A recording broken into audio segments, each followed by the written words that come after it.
Romain Terneau, bonjour. Bonjour. C'est la troisième fois, je crois, qu'on se voit. Oui, c'est ça. Pour vos deux précédents ouvrages, il y avait Croisade apocalyptique en 2014, Oui. et suivi de l'histoire du loser devenu gourou en 2015 cette fois. Et puis là, vous nous revenez avec un troisième ouvrage qui s'appelle le Spartacus. Toujours aux forges de Vulcain, c'est votre éditeur.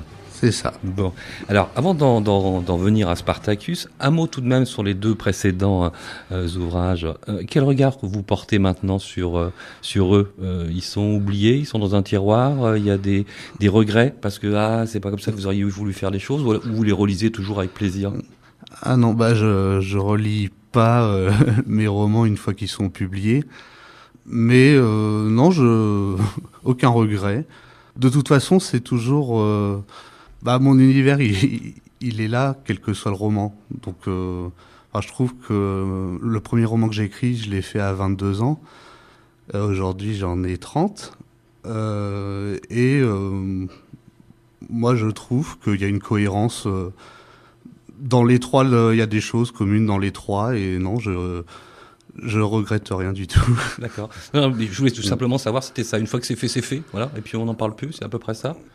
Moi, une fois que c'est fait, je continue d'en parler parce que j'estime qu'ils ont leur intérêt, mais à titre personnel, moi, je ne les relis pas parce que j'ai passé déjà beaucoup de temps dessus et je passe à autre chose. On va peut-être revenir sur votre parcours, vous l'avez dit, vous avez maintenant 30 ans. Alors, comment c'est né cette volonté d'écrire? Après la fac de Reims, je suis allé à Paris, j'ai travaillé pour des petites maisons d'édition. Ouais. Puis j'ai repris des études d'édition, justement. Après, j'ai fait des petits boulots. À Paris, j'ai fait des petits boulots dans l'édition. Là, en ce moment, je suis à mi-temps dans une grande librairie à Paris.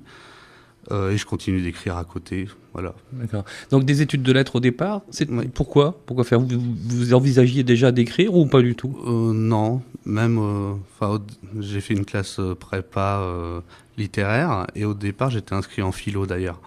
Et puis, à mi-parcours de l'année, je me suis rendu compte que j'étais plus intéressé par la littérature parce que j'avais l'impression qu'on pouvait dire plus de choses par la littérature. Alors, je me suis spécialisé là-dedans. D'accord. Alors, ce déclic, comment il est venu? Parce que bon, c'est une chose que d'aimer la littérature, c'en est une autre que de prendre un crayon, enfin plus maintenant un clavier, et puis de se mettre à écrire. Comment ça s'est fait? Ça s'est fait assez naturellement. En fait, je crois que c'est surtout l'ennui qui m'a amené à écrire un livre que moi-même j'aurais eu envie de lire, avec tous les ingrédients que j'aimais. J'aimais beaucoup la littérature américaine, mais je me souviens d'ailleurs qu'il y avait une prof d'anglais qui m'avait demandé qu'est-ce que la littérature américaine avait de plus que la littérature française. Et moi, je crois que je lui ai répondu qu'il n'y avait pas de John Fante français, quoi, ou de Bukowski français. Enfin, pas vraiment. Enfin, on a Céline quand même, moi je compare un peu. Mais je sais pas, il y avait quelque chose en plus et moi j'avais envie de faire quelque chose de complètement original. Et j'ai écrit sans aucune ambition au départ, ça veut dire j'ai fait quelque chose pour moi, pour m'amuser. Et puis comme je le faisais tous les jours, à la fin ça a donné un roman assez cohérent avec des parties... Et comme il était fini, après je l'ai proposé à des éditeurs, mais c'était pas du tout mon ambition de départ. Mais au départ, c'était pas ça. C'était pas parce que c'est toujours très intimidant. Vous citez Fante ou Bukowski, donc il s'agit quoi? Il s'agit de se mesurer à ces auteurs-là? Pas du tout. Non, c'est juste une sorte de socle. C'est des géants et on s'assoit sur leurs épaules. Et puis après, on fait ce qu'on peut, mais ils ont déjà fait le travail en amont, donc c'est plus facile, une fois qu'on les a lus, de faire autre chose. Après. Donc c'était pour lutter contre l'ennui? Oui, je pense. J'habite un peu en périphérie de Reims, dans une grande maison assez vide, et du coup, oui, c'est ça. J'avais pas énormément de choses à faire. J'avais pas Internet. C'était assez isolé comme endroit. Du coup, oui, je crois que c'est venu surtout de là, puis... l'envie de, je sais pas, laisser quelque chose. Il y a cette idée de laisser quelque chose? Bah oui, parce que j'ai pas dans un état, on va dire, psychologique très joyeux à ce moment-là, pour plein de raisons. Et du coup, ce qui est amusant, c'est que le livre, donc le premier roman Croisade apocalyptique, c'est celui-là dont je parle. Donc quand j'ai commencé à l'écrire, j'avais 22 ans. Et il a été publié, celui-là a pas été publié au Forges de Velkin, il a été publié chez Dub Édition. Et il est quand même, moi je trouve, il est assez drôle. Après ça se discute parce qu'il y a des passages trash, mais moi je trouve ça drôle. Mais voilà, j'ai pas voulu faire quelque chose de triste. Mon état a fait que malgré tout, j'ai voulu écrire quelque chose de drôle. Ouais. Voilà, c'est une sorte de contraste avec la réalité, quoi. Ça, c'est vrai ce que vous dites dans vos ouvrages. Alors, effectivement, c'est parfois très gore, on y reviendra. Mais on a l'impression que vous amusez comme un gosse avec l'écriture. Bah oui, c'est mieux si on s'amuse. Hein. De toute façon, je pense que ça se voit si on. Moi, j'ai la même vision un peu que Bukowski, justement, que j'aime beaucoup. Et il dit que c'est pas la peine d'écrire si on doit ramer, quoi. Parce que de toute façon, ça se voit. Faut qu'il y ait quelque chose d'assez naturel. Et moi, si je sens qu'un auteur s'amuse quand je le lis, moi-même, ça m'amuse. Je suis imprégné par ça. Donc, moi, j'essaie de rendre ça. Si je le sens pas, j'écris pas d'ailleurs. Je suis ici avant tout pour vous informer. Mithridate et ses Grecs attaquent à l'est. Leurs troupes s'incrustent en force par la mer Noire. Bien loin de nos villages, il est vrai. Mais les Gettes veulent profiter de cette diversion. Leur horde de barbares se masse au nord. À moins de 4 jours de marche de vos villages. Combien sont-ils? Ils sont des milliers. Alignez-vous aux côtés de Rome. Mettez-vous au service des troupes auxiliaires et joignez-vous à notre campagne. Alors j'ai vu sur votre page Facebook que depuis maintenant quelques années vous faites des dédicaces. Il y a quelques critiques qui sont sorties sur vos précédents ouvrages. Qu'est-ce que ça vous apporte ces séances de dédicaces? C'est un passage obligé? C'est un plaisir? Quel retour vous avez des lecteurs?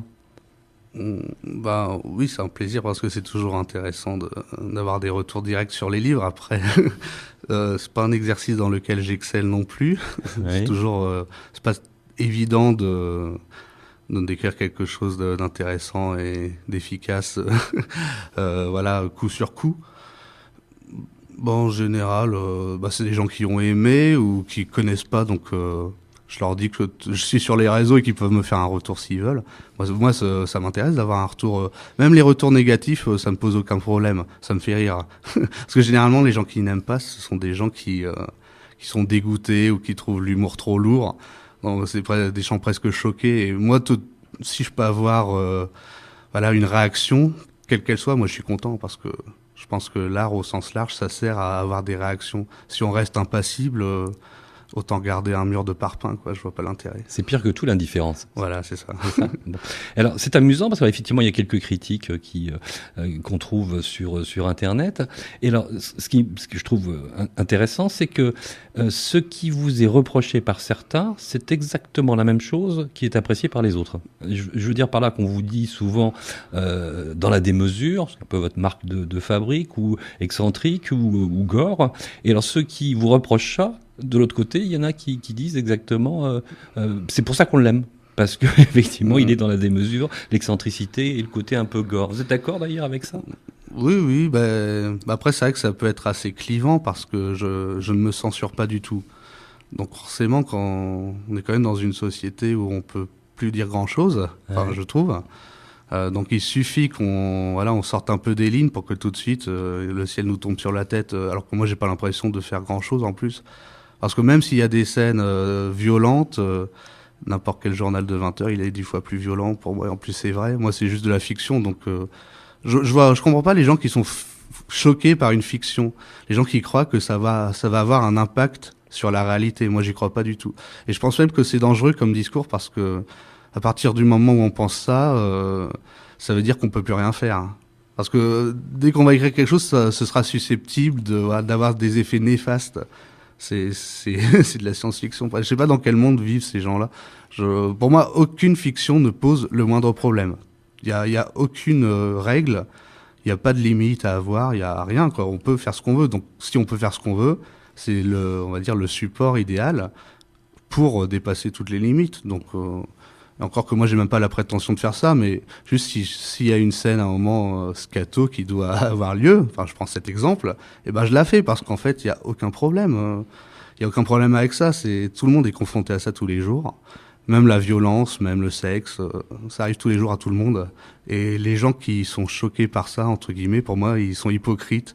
Alors ils sont pas habitués à voir ça en fiction, mais je trouve que c'est dommage parce que, je le redis, pour moi, l'art, c'est le lieu privilégié pour justement dépasser les tabous qu'on peut avoir dans la réalité en société.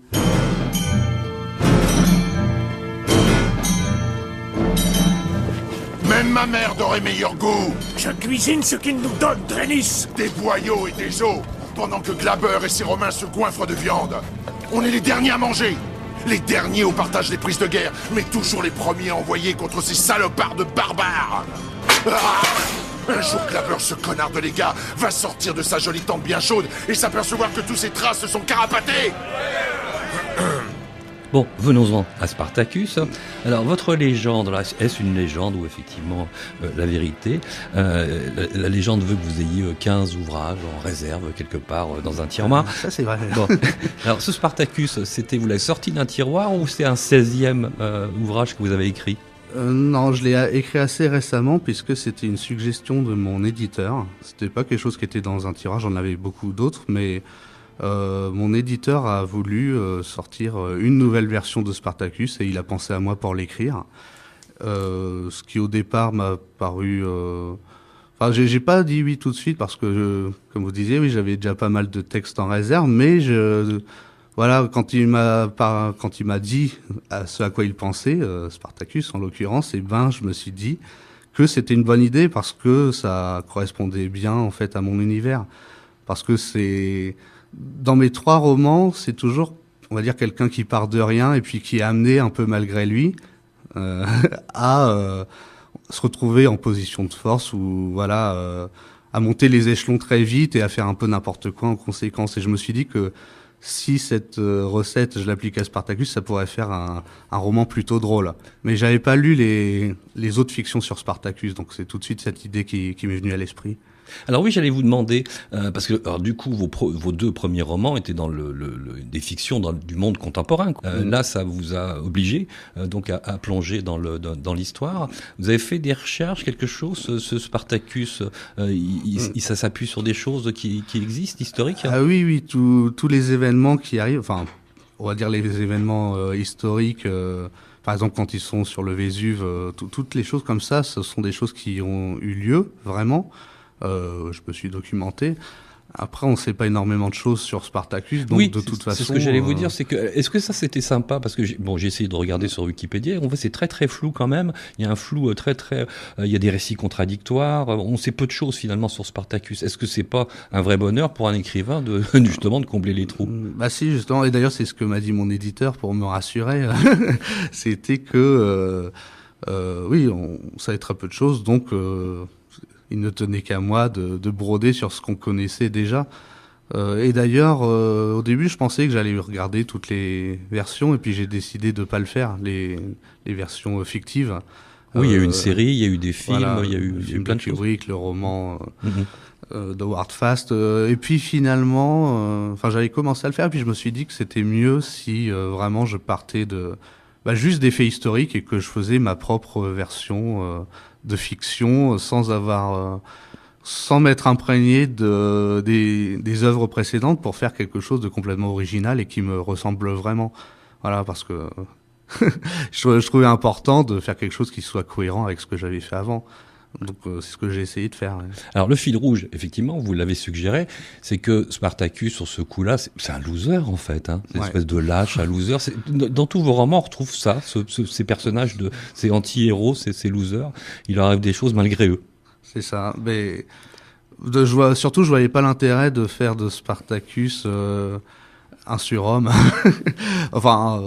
Pourquoi pas, mais justement, non, je trouvais ça plus drôle de faire de Spartacus quelqu'un qui est dépassé par les événements plutôt que comme quelqu'un qui contrôle tout et voilà le héros banal en fait. Moi, je trouvais ça plus drôle et en plus qu'il soit non pas dans une vision on va dire marxiste comme Howard Fast parce que c'était ça un peu le but de Howard Fast. Oui, il faut rappeler quand même pour nos auditeurs que Spartacus, il est supposé être le chef des rebelles, c'est ça, ouais. qui vont il va délivrer les esclaves. C'est ça, c'est un gladiateur qui fomente une sorte de révolution d'esclaves et qui commence à conquérir Rome et qui a pour but d'annihiler Rome. Donc évidemment, ça plaît beaucoup aux gens qui sont d'obédience communiste. Et c'est ce qu'a fait Howard Fast. Il en a fait une sorte de publicité pour son idéologie. Et moi, je trouvais marrant de faire tout l'inverse. Ça veut dire de faire un Spartacus individualiste qui a ses propres problèmes et qui, s'il fait quelque chose, c'est juste pour s'en sortir de lui-même. Voilà, et à la rigueur, les autres, il n'en a pas grand-chose à faire, quoi. Oui, c'est un peu ça. Et même, il le gêne, quoi, pour ses propres projets. Je trouvais ça drôle d'amener les choses comme ça, parce qu'elle est plus proche déjà de notre époque, de la façon de penser aujourd'hui. Je trouve ça important de pas être en trop gros décalage, même si je pense pas avoir fait d'erreur historique. Je trouve ça important quand même quand on arrive à se projeter dans un livre qu'on lit. Bon, alors ceci étant, vous en faites un road movie, c'est du grand guignol, c'est sanguinolent votre affaire. Ah oui, c'est dans mon style, donc c'est burlesque, c'est... encore une fois, je me fixe pas trop de limites, donc si une idée si une idée un peu délirante me vient à l'esprit, je la mets sans complexe. Je me dis pas que ça va choquer ou que ça vous découpe en rondelles, ça découpe en rondelles quand même. Ah oui, ça baigne dans le sang. C'est le grand guignol. Ah oui.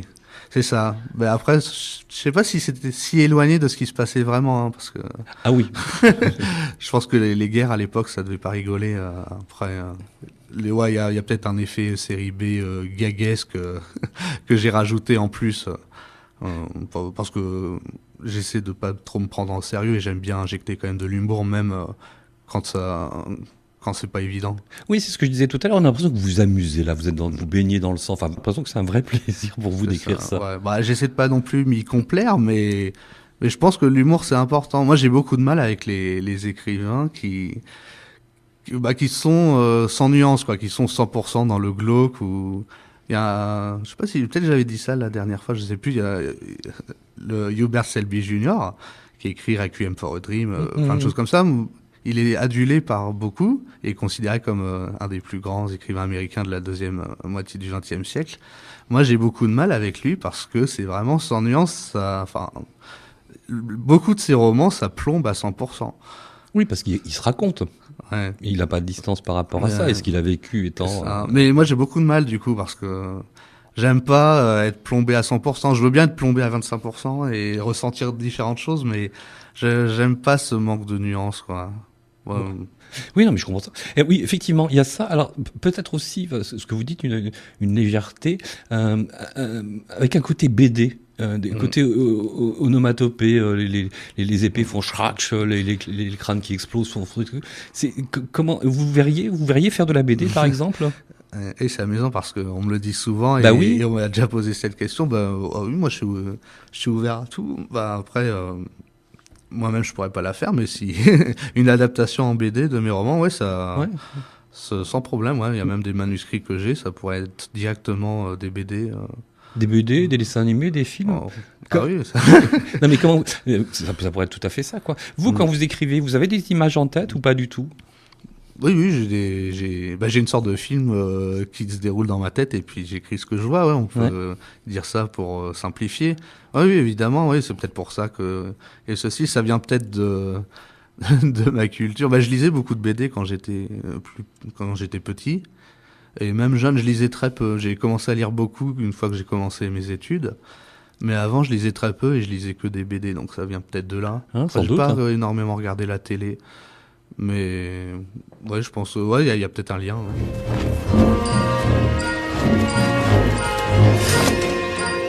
Debout.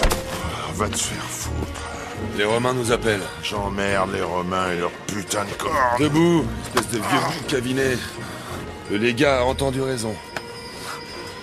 Est-ce qu'il te reste du vin? On a déjà plein la panse. Ça me remettrait un peu d'aplomb. Le coller à combien de jours d'ici? 3 jours à pied, à condition de ne pas mollir. Un peu de vin me motiverait. Ce troisième roman, enfin entre le premier et le troisième, est-ce que vous avez vu chez vous, au niveau de votre écriture, des changements? Est-ce qu'il y a un style qui s'affirme? Est-ce qu'il y a des choses qui commencent à être marquantes? Je me rends compte, en fait je calcule pas spécialement, je me dis pas mon style c'est ça, donc faut que je fasse ça. Enfin, au niveau de l'écriture, j'entends au niveau de l'univers, pourquoi pas, mais je me rends compte quand, en fait, j'essaie d'écrire naturellement, comme je le disais, hein, c'est très spontané. Ouais. Parce que Kerouac m'a beaucoup influencé là-dessus. J'essaie d'être le plus spontané possible, donc et je remarque, non, c'est comme je le disais, ça, entre le premier roman et celui-ci, il y a une cohérence. Moi, je vois pas tellement de différence au niveau du style. Ça se ressent. Je pense que quelqu'un qui lit à l'aveugle, il peut deviner que. Ouais. Mais vous, est-ce que vous sentez une progression un peu comme quand on fait des gammes de piano? Est-ce qu'il y a une progression chez vous que vous sentez? Est-ce qu'il y a des facilités C'est plus facile maintenant, ouais, parce que c'est une question de pratique, quoi. Maintenant, j'écris tous les jours. Quand j'ai fait mon premier roman, c'était vraiment quand j'en avais envie, comme ça. C'était peut-être pas forcément tous les jours, mais pas loin. Et après, je me suis dit que j'allais faire une page par jour, une page à 4. Donc, au bout de milliers de pages, ouais, c'est plus facile d'écrire. Peut-être les idées, elles viennent peut-être pas plus spontanément, parce que le premier roman, je pense que c'est particulier, hein. Moi, j'ai un attachement particulier au premier, parce que justement, les idées venaient d'elles-mêmes, et c'était pas du tout un problème d'écrire. Peut-être qu'à force d'en faire beaucoup comme ça, c'est plus facile d'écrire, mais les idées, elles viennent peut-être pas aussi facilement, parce on a déjà dit beaucoup de choses, donc au bout d'un moment, c'est dur de se renouveler vraiment. Oui, il y a cette crainte de se répéter, je suppose. Ouais. Oui, c'est pour ça que c'était pas mal de faire Spartacus. Ouais. Ça changeait complètement, radicalement d'univers, là. Mais après, des idées, enfin, il y a tellement de sujets disponibles. Et comme je disais, il n'y a pas aucune limite, il n'y a rien qui est tabou selon moi. Donc en fait, c'est pas tellement un problème de trouver une inspiration pour un roman, de toute façon. Bon. Est-ce qu'il y a quelque chose sur le feu, là, dans les mois qui viennent? Vous écrivez quelque chose? Il y a des projets? On peut en parler? Normalement, j'en sors un nouveau l'année prochaine. Ouais. Du coup, dans un peu moins d'un an. Ouais. Je dis bien normalement. Et ça, c'est quelque chose, ça devait être peut-être 5e ou 6e roman, c'est sur un vampire. Enfin, c'est pas vraiment sur un vampire, ça se passe dans le monde contemporain, et c'est quelqu'un qui a des trous noirs, on va dire, il s'évanouit, et quand il se réveille, il se rend compte que il a fait une tuerie de masse, quoi. Et il est peintre, il fait de la peinture. Et tout porte à croire qu'il se transforme en vampire, en fait, mais on ne sait pas si c'est vrai. Il va jusqu'en Roumanie pour tirer les choses au clair. Enfin, voilà, c'est un roman un peu fantastique. D'accord. Voilà, c'est quelqu'un qui croit qu'il se transforme en vampire. Bon, et ça serait toujours chez le même éditeur, au Forge de Vulcain? Voilà, normalement, c'est ça le projet. Je disais qu'on en sortirait un dans un an, parce que éventuellement, enfin, si ça si ça se fait vraiment, on va peut-être en faire un par an. J'en ai pas mal d'avance, donc voilà, si c'est possible, il y en a un par an qui sera programmé, donc voilà, tout se passe très bien. Tout se passe très bien. Bon, ça, c'est des trucs que vous avez en réserve. Vous n'avez pas d'autres idées? Là, je suis en train d'en écrire un qui est peut-être le plus polémique que j'ai écrit jusqu'ici, parce que c'est sur des événements récents. Enfin, ça se passe en Syrie, chez Daesh, quoi, en gros. D'accord. Vous choisissez pas des sujets faciles. Non, mais c'est un sujet intéressant. Enfin, quoique, il y en a déjà eu, je pense, des fictions. Mais, enfin, voilà, ça démarre en France. C'est quelqu'un qui veut faire de la provocation, donc il décide de faire un groupe de rock, vous savez, avec une imagerie nazie, comme les punks ont fait, d'ailleurs, beaucoup. Et ça fonctionne pas du tout, parce que ça choque plus personne. Du coup, il se dit qu'il va faire la même chose, mais version Daesh. D'accord. Et là, ça a des conséquences assez radicales. J'imagine. Romain Ternaud, merci beaucoup. Merci à vous. Je vous recevais donc pour la parution de votre 3e ouvrage qui s'appelle Spartacus, oui. Aux Forges de Vulcain. On le trouve où? Dans les bonnes librairies, sur Internet? Oui, il est très bien distribué en librairie, sur Internet aussi. À Reims, vous l'avez à la Fnac, à Guerlain. Et puis si si la librairie ne l'a pas, vous l'aurez en 2 jours en le commandant. Donc D'accord. voilà, très facile à se procurer. Ok, et ben encore merci à vous. Et puis si tout se passe bien, on se revoit en principe l'année prochaine pour votre 4e ouvrage. C'est ça, j'espère. Ok, merci. Merci à vous, au revoir.